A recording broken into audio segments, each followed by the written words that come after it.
This is episode 69 of our Road to Unicum, and today, by popular request, we review the M4190.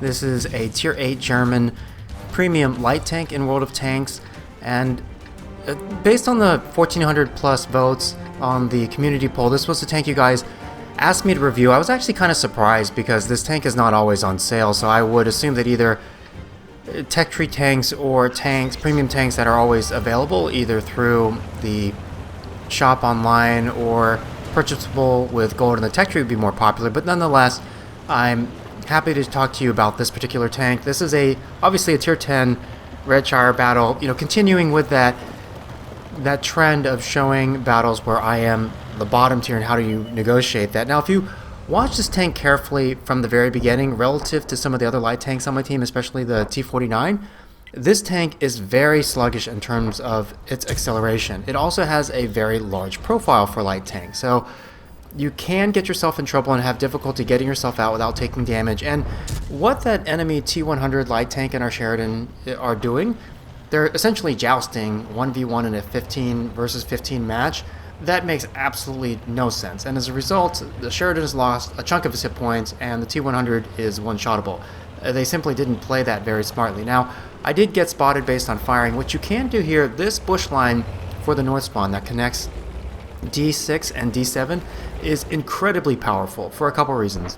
One, you can spot the G5 hill where their snipers often go, like this Rheinmetall Borsig. You can also spot the ridgeline along the 4 area, which leads up to the cap. And then you can spot their tanks if they've got a light or medium tank that tries to go up over by the F9 rock and bush, and even their tanks, like you can see here, I'm spotting this defender that's cresting the ridge.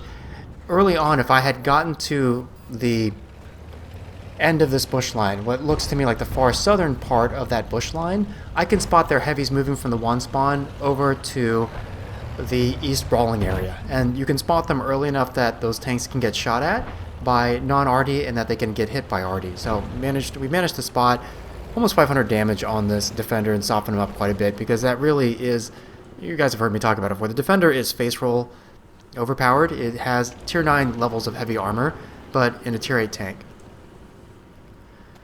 So the main thing about this bush line to note is it's very long, right? So you can hide all up and down it. If you spot tanks that are on the G5 hill or on that 4-lane ridge, you can back up until the bushes become solid from your perspective, which means that even when you fire, you're still benefiting from the camo of those bushes. Now, we do have a bit of a problem. There was a nice job that our tanks on the 2-lane did. They found a Patriot, the T26E5, which had overextended, and they went and zerged him. And that's often the safest thing to do, is to pool your damage per minute together and burn down a tank that has a potentially troublesome armor profile. Now, this tank destroyer has pushed up way too far, in my opinion, because a tank like this, you only have the spotting advantage. Like you can see here, by the way, the bushes are solid, so I'm still retaining the camo value of these bushes even when I fire. But I think in a lot of cases, if you're in a tank destroyer that cannot use optics, and that's the vast majority of tank destroyers with very few exceptions, such as the E25. But, if you can't equip optics or doesn't make sense and you're using binoculars, that means that anytime that you're driving, especially when you're getting within 2 or 3 squares of opponents while you are moving, you're not benefiting from the binoculars. So you won't have really good view range even if your tank destroyer has relatively good camo. And so in a lot of cases, you actually don't want, if you're in a squishy tank destroyer, you don't want to go near the other tanks and get out spotted, right? Because tank destroyers really, they tend to be, the paper ones are brittle with relatively low health pools. Now we have very badly lost the 9-0 area, and it's worth noting, a couple of our heavies or brawlers like this JP100 and the T34 did not go over there. Now, in thinking about it, to be totally fair, notice I'm parking behind this knockdown tree because a knockdown tree acts as a bush. So granted, you don't want to knock it down when people are looking in your direction. You can tell based on their turret facing. But now if they come over like this Batch Hat 12T, does he know whether I'm here or not here? Because who knows, maybe this bush was knocked down minutes ago by somebody else, right? And what we want to try to do is punish their tanks exiting the 0 lane. So we've just backed off the Batch Hat 12T because he's relatively close to spotting our RD. If they spot our RDs, we're probably going to lose, right? Okay, then you can see now their FP 4005 is going to kind of belatedly make a run, and I don't fault him for what he's doing. He's being aggressive. The problem is that he should have or likely spotted that JP 100, and because of that, it wasn't really safe for him to push over. Right? I've been spotted, but that's okay. We've worked in a lot of damage on that FE 4005, and he's caught in no man's land. He's away from the ridge far enough that he can't get there safely. He's in a very exposed field of fire from our tanks in the cap, right? And you're going to watch me just work these guys in terms of vision now, because they have a tortoise who has been spotted, and he, again, is in no man's land. There was a really nice shot there by the JPE 100 to make sure that our RDs were safe, and I was about to pivot that way since the Batchat 12D did decide to make a run of it over here. Now the nice thing is, because we're going to keep this tortoise chain lit and he knows it, he can't really go anywhere. If he tries to cross to the west like this E75 is, he's going to go across very open ground and be giving up the side of his tank to RD fire and fire from me and the JP 100. Right? But it's worth noting, I was talking earlier about this JP 100. Notice he played in an assault tank destroyer, an assault TD, which is basically built for brawling. He's been playing as a sniper.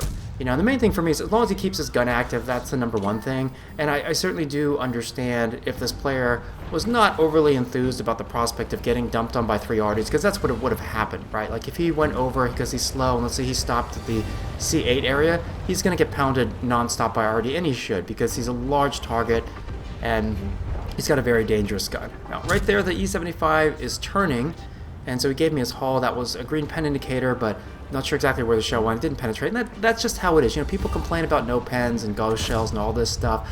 For the most part in this game, that's just how the game works. Notice every time I fire and I'm getting spotted, I'm going to back down the hill to try to make it difficult for RD to shoot me, right? Because, you know, RD kind of travels in an arc. They may or may not be able to hit me. But notice, you know, once the E75 is dropped from my vision, I can reasonably assume the safest, the reverse is true. Notice I'm going to come right back up to this bush. Now, the nice thing about this bush is it's not tiny. It's about almost 3 times the width of my tank, so they could blind fire the bush, either the RDs or the tortoise or this E75. Now, I can tell when the E75 is going to be looking at me, right? Because he has, you know, that turret, and then here, this is unfortunate. You know, I tried to take a shot at the M41 Bulldog, but he had dropped behind the building. But, you know, the nice thing is that we've whittled away all the hit points on the E75 by spotting for RD, and their M41 is doing something which would totally make sense to do if I were not alive. If that JPE 100 were solo, absolutely, as a turreted fast light tank facing a non-turreted tank destroyer, he should totally bum rush him like he did, try to get behind him, keep him tracked for his RD, but since I'm alive, this is pretty much a suicidal action, right? And you know, if you guys heard me talking about this back in episode 41, my 39-minute detailed guide on how to play light tanks correctly and incorrectly, you can't do that. You can't overflank a tank, especially when he's supported by friendlies, because I'm sitting here at full hit points. Like, I can survive multiple shots from RD and from this tortoise, you know, and so for the M41 to push up and try to kill the JPE while I'm in the neighborhood just doesn't make any sense. One really important, you know, thing about this map is, regardless of which side you spawned on, if you win the 0 brawling area around EF0, it can be really, really hard to exit that safely, and you saw that. And so, you know, what I know is that even though our heavy tanks and the tanks that went down to E0 pretty much got smashed, right? And by the way, the tortoise just got stunned, so that's going to help me get around him. Okay, while he's stunned, his driver's stunned, he's not going to operate as well. He did just look like he burned up a premium or large first aid kit there, but by that point the damage is done. I'm already behind him, and if I can, that's a shot that's designed to track him and damage him. It didn't track him, and I do need to be a little careful because he's got a couple RDs, and then that shot on the back right hip should have penetrated. That's a very soft area of that tank if you look at the model, and all I need to do, I mean, I've got plenty of speed. His tortoise is sitting in the open, sitting duck literally, and the only reason why I'm not bothering to track him is I don't need to. There's 0 chance. He has no friendly support, and his RDs are going to be very preoccupied with the T-54 Mod 1 and the Yag Tiger that are racing toward him. Now, there are a few things to talk about. Notice also, there was a long stretch there where I really didn't stand still too much, just in case their RDs were going to target me. Now, this tank, in my opinion, I think it has a better reputation than what it is mechanically, because, like I said, it's slow, and it has relatively sluggish acceleration for a light tank. It has best, like, I think it might have the best top end speed at over 70 kilometers an hour. Right there you saw me fire HE. But I think that this tank tends to do well in terms of the global statistics for a few reasons. One, it's got 240 alpha, and it has over 2100 base DPM, so it's got excellent alpha for light tank of tier 8, and it has really good DPM. And then it also has high explosive, which as a unique feature to several of the German light tanks, the RU-251 and in the tier 10 Rheinmetall Panzerwagen have unusually high HE penetration in triple digits, and so that adds another tool to put in your arsenal. Be sure to vote for the community poll to let me know which tank you'd like to see me review in episode 70. Hope you enjoyed it. Take care.